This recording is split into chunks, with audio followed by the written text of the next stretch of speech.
متحدہ عرب امارات میں لڑکے لڑکیوں کو کھلی چھٹی مل گئی۔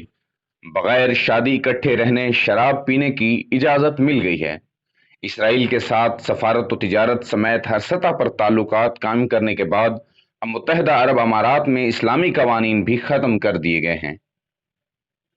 اماراتی حکومت کی جانب سے اسلامی قوانین میں ایسی تبدیلیوں کا اعلان کر دیا گیا ہے جس کے مطابق ملک میں غیر شادی شدہ جوڑوں کا ایک ساتھ رہنا، شراب رکھنا، اس کی خرید و فروخت کرنا جائز قرار دے دیا گیا ہے، اور غیرت کے نام پر قتل جیسے معاملات کو بھی قابل سزا جرائم میں شامل کر دیا گیا ہے۔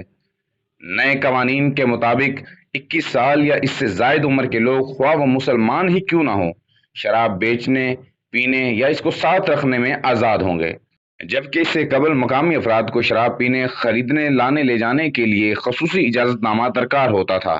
رپورٹ کے مطابق متحدہ عرب امارات کی طرف سے یہ کوشش ملک کو مغربی دنیا سے ہم آہنگ کرنے اور سیاحوں کی تعداد بڑھانے کے لیے اٹھایا گیا ہے۔